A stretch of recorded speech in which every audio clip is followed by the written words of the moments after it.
Mėly broliai ir seserys, pirmajam skaitinį iš pranašo Sofonijo knygos girdim tą kvietimą ir prašymą: ieškokite viešpaties. Ir galėtumėm su nuostaba paklausti, o ką reiškia ieškoti viešpaties? Juk pakrikštyti kai kurie esam prieš daugelį metų. Meldžiamės kasdien, sekmadieniais ateinam į šventąsias mišias, prisimenam Dievą kasdienybei. Kaip jį iš tikrųjų reikėtų dar papildomai, ką turėtumėm daryti? Ir štai galėtumėm sakyti, kad atsakymas yra būtent Evangelijoje.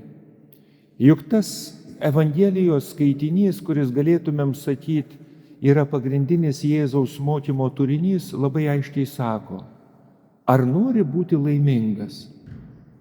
Ir čia turbūt visi, nepriklausomai maži, suaugę, sveiki ir sergantis, tikintis ir netikintis, visi vienaip ar kitaip galėtumėm sutikti: taip, tikrai aš noriu būti laimingas.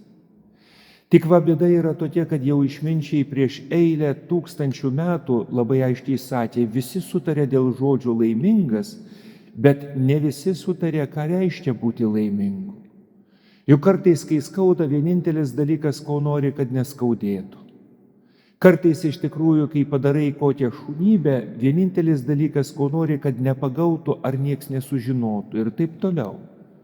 Ir štai Jėzus atėjęs sako: va, jums prieš akis yra kelias, kuriuo einant galima tapti laimingu. Ir ten girdėjom: palaimintas toks ir palaimintas toks. Šiandien iš tikrųjų dėl to, kad nelabai ir šilta speigo metu, sustokim ties vienu juo: palaiminti tyraširdžiai, kurie regės Dievą. Yra įvairiausių bandymų paaiškinti, ką reiškia būti tyros širdies. Ir vienas iš tokių paprastų paaiškinimų, kuris lengvai yra suvokiamas ir suprantamas, kada širdis neturi jokių slaptų motyvų, kėslų, ir kada širdis labai aiškiai orientuota viena kryptim. Kaip žmogus iš tikrųjų tas, kuris neturi jokios klastos. Kaip yra, taip ir sako, kaip mato, ne tai, kad grubiai ar įžūliai tiesiog tvoja kitam žmogui su piktais žodžiais į kaktą. Ne, bet tai yra žmogus, kuris neklastauja, nesugalvoja įvairiausių dalykų. Ir galėtumėm sakyti, pagal Jėzaus mintį, tyros širdies yra tas, kuris visų savo gyvenimu yra orientuotas į tėvą. Mūsuose įprasta sakyti į Dievą.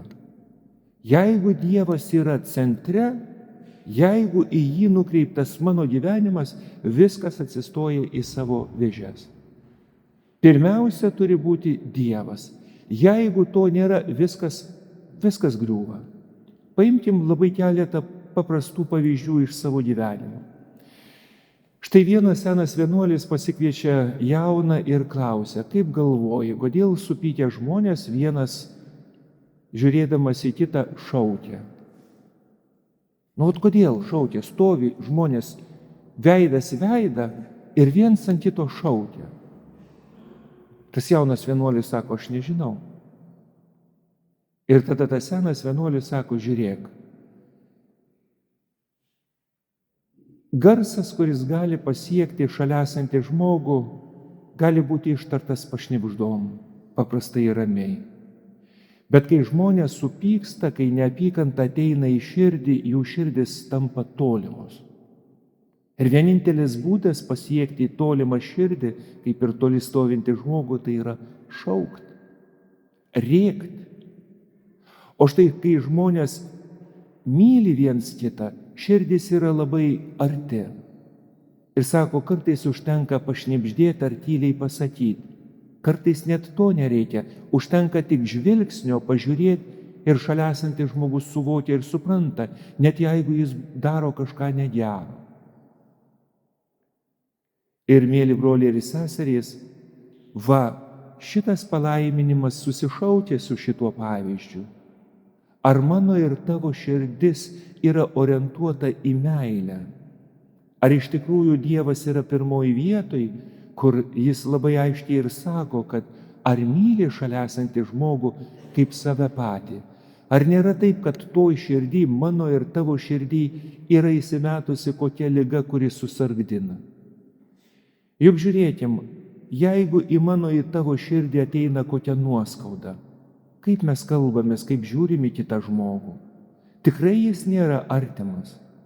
Arba paimkim kitą dalyką, paimkim kokį nors pyktį, neapykantą, ar kažkokį tai pavydą, ar kitus dalykus. Štai kodėl, mėly broliai ir seserys, šiandien ir klausiam: Dieve, duok mums išminties, kad galėtume pažinti, o kokią tą širdį mes turim, ir kasgi trukdo mums orientuotis Dieve į tave. Juk jeigu tikiu Dievu, tikrai tikiu ir darau viską, kad mano gyvenimas būtų orientuotas į jį, labai daug dalykų nukrenta nuo mūsų širdies. Juk jeigu tikiu ir pasitikiu, kad Dievas tikrai rūpinasi mano gyvenimu ir suvokiu ir suprantu, ne tik teoriškai, bet ir praktiškai, kad mano gyvenime bus ir iššūkių, ir sunkumų, ir nelengvumų, ir kitų dalykų. Bet jeigu Dieve to reikia, sutinku. Ko turėčiau bijot? Kas mano gyvenime nutiks, kame nebus, kaip liaudis sako, Dievo piršto?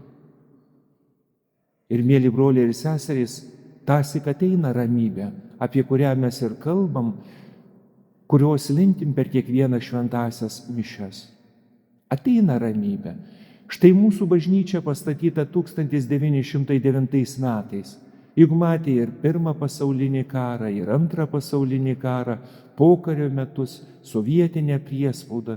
Ir kiek būta įvairių skausmų ir įvairiausių gyvenime iššūkių, su kuriais žmonės lankėsi mūsų bažnyčioje ir meldėsi, kalbėjosi su Dievu. Ir būta iš tikrųjų labai sudėtingų situacijų, kur atrodytų žmogus negalėtų ištverti. Bet tie žmonės, kurie leido Dievui iš tikrųjų ateiti į savo gyvenimą, jie ištvėrė ir liko žmonėm. Ne tie, kurie šaukia, rėkia, keikia, bet tie, kurie myli ir kažką, nepaisant to, kad patiems nelengva, bet liko gerą darantis. Tie, kurie neišdavė, arba tie, kurie padarė kažkokį nusikaltimą, prisikėlė ir iš naujo pradėjo žengti meilės keliu. Štai kodėl, mėly broliai ir seserys, šiandien Dievas ir klausia, ar nori būti laimingas. Ir jis labai aiškiai sako, Jėzus, kad mūsų laimė tai nėra patogumas. Galiu bandyti ieškoti kažkokių tai patogumų, bet galų gale tie mano įsivaizduojami patogumai vis tiek iš tikrųjų jie subirės vieną dieną. Ir yra kelias, kuris veda link Dievo. O žinom, kad Dievas yra tiesiakalbis ir visus savo pažadus jis išpildo. Tad šiandien, mėly broliai ir seserys, kiekvienas paklauskim, ne teoriškai, bet labai praktiškai, ar noriu matyti Dievą savo gyvenimą. Ir jeigu noriu, mano širdis turi būti tyra, mano širdis turi būti orientuota į Dievą. Kad kiekvieną rytą aš ir tu prabudę galėtumėm labai nuoširdžiai ranką prie širdies pridėję pasakyti, Dieve, aš turiu tau laiko. Tu man esi svarbiausias mano gyvenime. Amen.